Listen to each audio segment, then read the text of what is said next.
Welcome to the Home and Family Culture Podcast, discussing how families can uncover their collective vision, values, and traditions for greater unity, love, and success. I'm Michael Chaffee. I know you are expecting the sweet, dulcet tones of my wife, but I've hijacked a podcast this week to interview her. Our hope is that you will get to know her better and learn more about the purpose behind this podcast. Let's start by finding out more about Jody and her family growing up. So, Jody, thank you for being on this podcast this week. No, thank you. I'm so excited about this. What was your family culture like growing up? Growing up in a big family, I remember playing a lot by myself and with my brothers. And but I think my parents tried really hard to make sure that I got the resources and tools I needed to be successful. At one point, my parents enrolled me into a modeling school. That was like a 12-week course or something. And I did that with my sister, who is about 8 years older than I am. And I think I learned more about resilience and hard work taking that class. At first, I thought it was kind of silly, but then going forward throughout the class, I took it a lot more serious, and to the point where I came for like a runway practice, and I wore jeans, and that was like a big no-no. Like, you had to wear feminine clothes, and it was really interesting, and my sister got really worked up about the way they tried to do my makeup and stuff like that, and anyways, it was really interesting. And then my parents enrolled me in a program called the Landmark Forum, something that they'd done. So my parents were really big into like self-help stuff and reading self-help books and taking these courses and things like that. But I appreciated that course a lot because it really transformed our family from a perspective of having more hope and more desire to develop into something and be more patient with each other. And so that was pretty awesome. So did they do that for all 7 kids or just you? They offered it. I think me and my little brother did it, and I can't remember. I don't know that anybody else did it. I think that we were still young enough, but old enough to understand, but young enough to be moldable by our parents still. And I think that by the time I was old enough, and my older siblings had moved out, that my parents had learned a few things. Like, they were super strict with my older siblings, and I remember listening to them fighting or just struggling with them. And I remember thinking early on, like, I don't ever want to do this. Like, I never want to fight with my parents. And I think I learned early on how to learn from my siblings and their mistakes or their good choices too, and so by the time, I was old enough to do a course like that, I was very receptive to my parents, but I was also, they could trust me that I would do the right things, and I'd made choices early on as a kid that I wanted to protect myself from doing harmful things, and made the decision beforehand what I would do or what I would avoid.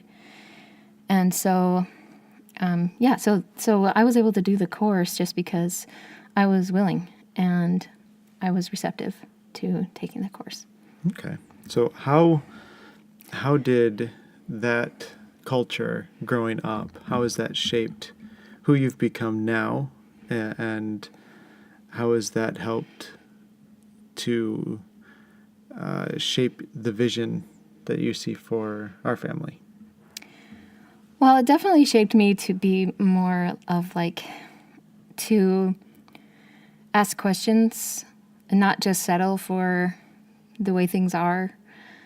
My parents they kept trying to improve themselves, and that's something that I think that I work on now, is I always want to try to improve myself. And sometimes it gets overwhelming because I can give into my perfectionist tendencies that you know, and but I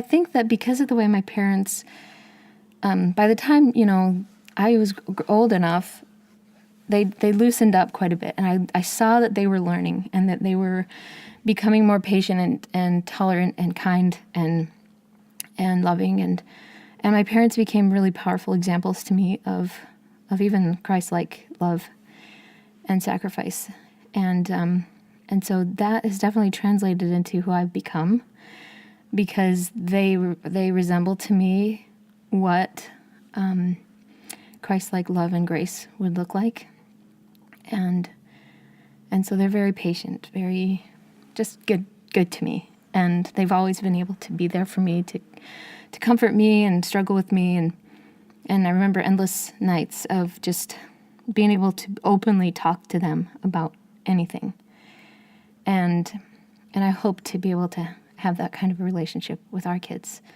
to be able to be available to them and to be able to just talk to them and discuss anything that they're going through. So before we started recording and doing this tonight, this interview, we were talking a little bit about the discussions that we had while we were dating, and the discussion that we had about our family culture once we got engaged and what we wanted for our family. Can you talk a little bit about that? No.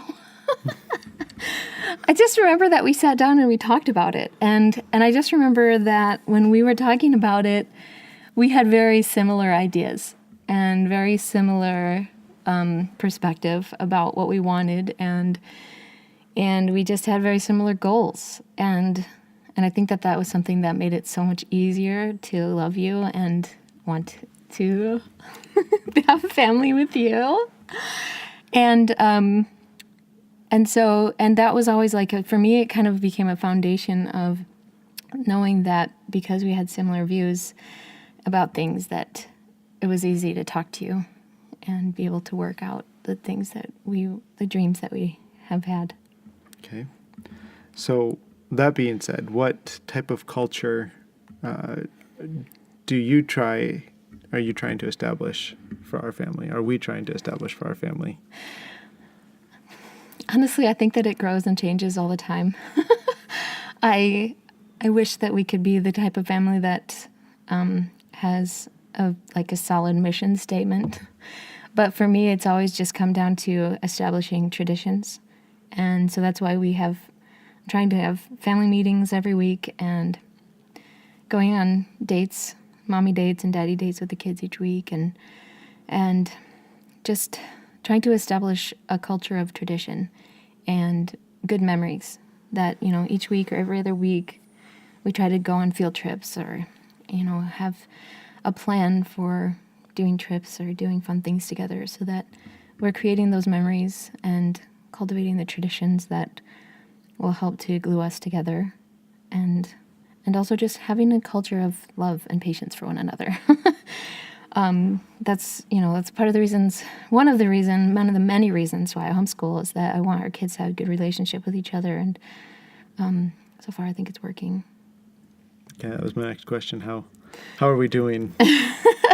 Obviously, there's some days are definitely better room than others. for growth. But that's, I think, why I wanted to do this podcast, is because I have questions. Now you're getting ahead. Well, don't jump so far ahead yet.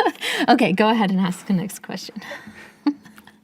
So how do you learn about these topics and these the things that you're wanting to discuss and approach, not just for our family and not just for this podcast, but just in life in general? Where are you learning these things? Where are you getting the material? I study a lot. I read a lot of parenting books. I read a lot of self-improvement books, and I listen to a lot of homeschool conference talks and things like that, and just learning about what people all do and the principles that we can use to shape the way that we communicate with each other, the way that we see each other, the way that we can respond to the thoughts and feelings that we have.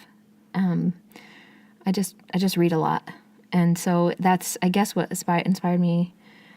I want to interview a lot of these authors that I keep reading about. I would love to just get even more insight into what these people wrote about and get their message out to more people, because when I read them, I feel so inspired, and I feel like I wish more people knew about this, and that more people, including myself, I need to learn how to apply more of it in our family, but that whenever I read about something, I just want to be like, I want more people to learn about this, because it's inspiring. And whenever I see people posting questions about parenting on Facebook or whatever, I just want to be like, read this book or whatever. There's some really good information about out there. And I mean, it's like one of those cliche things that there's no handbook for parenting. Like, your kid doesn't come with a handbook. But I don't believe that. Like, if you want to know how to raise your kids, just pick up a few books and start applying the things that work for you. And then if they bring up more questions, then do some more research and just find what else can work for you. Like, it doesn't have to be so hard to raise these little kids and to raise them into adults and to spend time with them. So what are some of the books, talks, things like that you found most helpful as you've approached family culture and studying that out in your own life? There's too many to list, I think. Yeah, just give us a few. Well, definitely Hold On to Your Kids by Gordon Neufeld. Just talking about how parents need to be the orientation and attachment for their kids, because once kids become peer-oriented, then parents lose that connection with their kids. So that one is really good. How to Talk So Kids Will Listen and Listen So Kids Will Talk is a really good one for getting the right language, right or wrong. It's just trying to find the best communication for you to help your kids. I also really liked books like Grit and Mindset and The Opposite of Worry, things to address how to help kids to be more resilient and to deal with struggles. Also, The Simplicity Parenthood was another really good one about just how to reestablish a solid connection with your kids so that they, break it down to the simplest level so that there's fewer distractions, fewer overstimulating experiences, and less pressure. I mean, I just think that there's so much pressure on kids these days. But when we can whittle away the fluff and just come back to our connections and our relationships with each other, then families can be so much happier and successful. You also like and have read a lot of Brene Brown books. Yeah, too. I definitely really like Brene Brown. That's true. That is true. There's several I'm sure I'm not thinking of. I'm trying to read through more homeschool books and things like that. And the TJ Ed books are for sure on that list, and just to give an outline. And also, I interviewed Nicolene Peck, and she has a couple of good books about family structure and family government and things like that I like, because, I think that people forget that having a family is really like, it's like having a business or, having a corporate culture. There's no difference except that it's more intimate and more lasting. And so it's ultimately more important. And so you need, I think it's important to be able to establish what your family government looks like. And so that's why we try to have our executive councils, and we have family councils, and establish standards and boundaries and, rules and things like that, so that kids don't have to question what's going on in the family. It could be something that's just, hey, this is an expectation, and that gives comfort and peace for everybody to know what is expected. There's no ambiguity.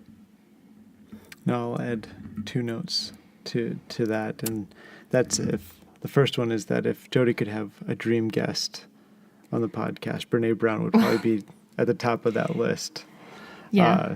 The second is that, we try to do all these things, but it's some weeks are better than others, and sometimes we do it, and sometimes we fall off. Well, I mean, just thinking about our kids are only 2, 4, almost 7, and 8.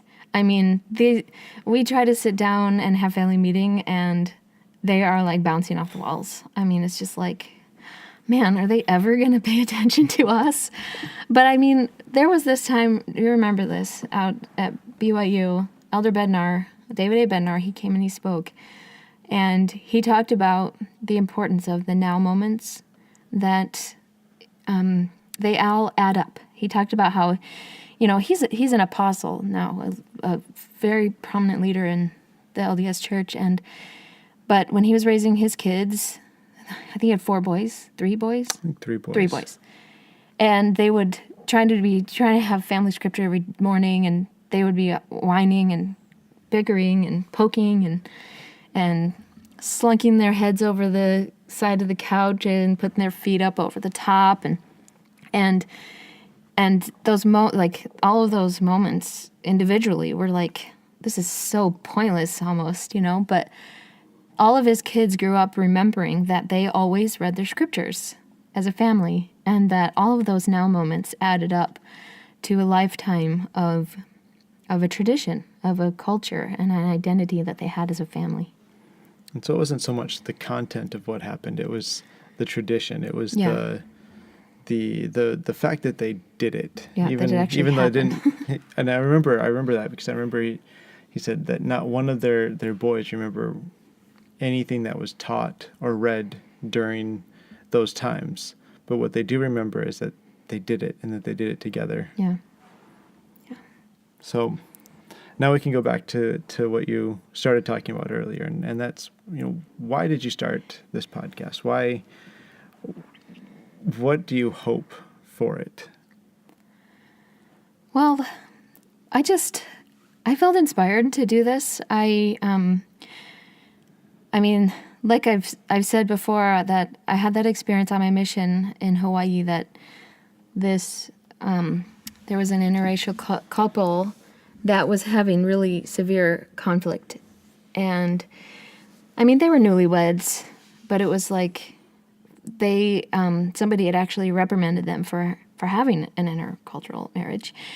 And so they were really upset about it. And so I went and I talked to this senior elder who was in an interracial marriage, and he was happy and successful in their marriage. And I said, what do you do? What can you do? Because I recognize that just coming from 2 separate families, you're going to have different culture. And he just said that you give up your culture and you adopt the church culture as your family culture. And so I felt inspired by that, this idea of culture. And they are like the traditions, the habits, the stories, the family history, all of those things contribute to your family culture. And then I started thinking about how, I see these kids who are super successful, like in the Olympics or things like that, or even like families who, reverently file into church and seem to have it all together. And it's just like, what is going on, and how are they pulling it all together in their home? And because something that I think I've learned is that it does take a lot of back work of training and communication, and just trying to figure out what works for your family, and teaching your kids how to be successful. And so just what I hope to accomplish with this podcast is just to ask these people these questions. How are they doing it? And how's it working? Why did it work? If you go back and you listen to my episode where I interviewed Paul Schulte, and he's been in the Olympics, and it was part of his culture growing up that his dad fostered his vision for his life. And so it's like those little tidbits of wisdom are like what I really want to get from these interviews is what can we do to ingrain in our children their purpose and what our family can do to guide them towards their purpose. So would you say that it's been a good experience so far? Absolutely. I mean, it's been hard to find the work-life balance, quote-unquote work-life balance, because we are homeschooling our kids and we have, a home to manage and things like that. But I am really enjoying making connections and being able to talk to people about this topic that I think most people don't sit down and go, oh, hey, I want to talk about family and parenting and how do you do this? Because like I said on my episode with Ashley Lugston, it's like most of the resources out there are just consolation for being a parent. And they are very entertaining and they're fun and they are funny and it's fun to watch their videos of the moms escaping from their kids during school and going shopping or something. But at the same time, it doesn't feel like those are giving really, really solid insight into how to be a family and how to not just cope with being a family, but to actually embrace it and enjoy it and have fun. Because there's one book that I read, it's called All Joy and No Fun. And it was just like these studies about how families aren't having fun because there's so much pressure to raise perfect kids. And I just think I want to figure out how to have joy in the journey, not just be able to look forward to a time when you can enjoy life, but to start enjoying life now and raising your children a part of your life purpose and mission, and to figure out how to do it without going crazy. So what have you liked about it so far? What are some things that you've enjoyed? Just meeting new people. I mean, it's been cool to, after watching these homeschool videos and listening to these people or reading their books and reaching out to them and they go, yeah, I'll be on your podcast. It's like, what?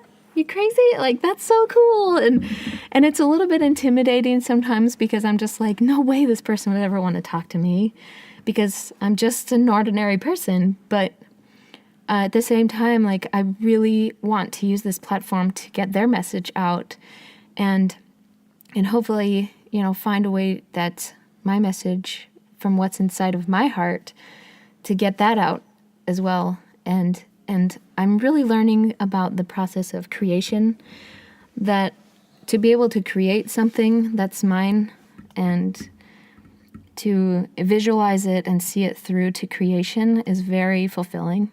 And even if that's all that comes out of this, I mean, maybe that's good enough, that I'm at least able to create something that's mine and to be able to see it through. And hopefully, along the way, inspire somebody to learn about what it takes to shape their family culture and to be conscientious about what they want to see in their homes. And, because it's hard. Being a family is hard work. And, I mean, thankfully, I'm really grateful that at least we have, our marriage we don't really struggle. But at the same time, even that doesn't make raising of children perfect. It's still hard.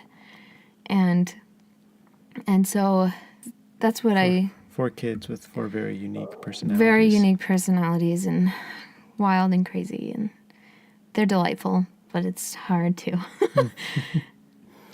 So is there anything that you've disliked so far? About doing a podcast? About doing the podcast. Well, it's a stretch on my time and my energy, and it's totally outside of my comfort zone to like talk to people that I don't know and try to come up with a cohesive interview that's not weird or incoherent. It's because I'm not a professional interviewer. I'm not even super outgoing anymore. So that's been, I think, the biggest trial, is that it's like I've got to put myself out there and be vulnerable to people that I revere and respect. So kind of to wrap things up, what goals do you have for your podcast? Where do you see it going? Like the big vision? Like the big vision. Well, ultimately, just keep this going. And I would love to be able to, like you said, try and get more big authors to talk to and to discuss important topics in the context of family culture and how we as parents can shape our family culture around those principles. I mean, like, for instance, Brene Brown talking about shame versus empathy, and how can we incorporate that principle into our family culture? By the things we say to our kids, or the traditions that we adopt in our family, and the attitudes or the language, to be able to, as parents, to draw that out in our culture. So I definitely want to be able to get more authors that have written these books, more people who are successful in what they do, and to discuss, what it was about their upbringing that shaped their success. And I want to be able to eventually write a book about family culture, what it means to me, and how to shape it, and eventually host a virtual summit where I can get some of these people who are kind of experts in their fields to talk about their topics in the context of family culture, so that more people can really make a concentrated effort to learn about this stuff and to really get the tools that they can use to shape their family culture. Awesome. Well, thank you for your time. Thank you for letting me be thank you. Matt Damon to your Jimmy Kimmel and hijack your podcast tonight and to interview you and kind of let your audience get a chance to get to know you a little bit better on a more personal level, and why this is important to you, and why you are looking to build this podcast and continue moving it forward. And I know that it's something that you enjoy and that you are learning a lot doing, and that it's been beneficial for you, for me, and for our family. Thank you. Thank you. Thank you again for your time, Jody. And please remember to share the podcast, share the website, and to share it with your friends. Talk to them, and the more people who Jody can get sharing and talking about each episode and the podcast and this topic, the more opportunities she'll have to interview some of these bigger names and get on their radar, so that's something that she can do, and for your audience, that they can have the opportunity to hear from some of these bigger names that you're hoping to get. So remember to share. Go to the Home and Family Culture podcast.com. No. www.homeandfamilyculture.com. I was close. But she'll have show notes there, and you'll be able to share the episodes and follow her on social media. She's on Pinterest and Instagram, Facebook, Twitter, all of the social media sites. Too many. But thanks again, and have a good night. Or a good day. Or a good day. Depending on when you're listening. Wherever you're listening, whenever you're listening. Could be during the day. It'll come out in the morning, so in the morning time. Well, it's night here. I was talking to you, so.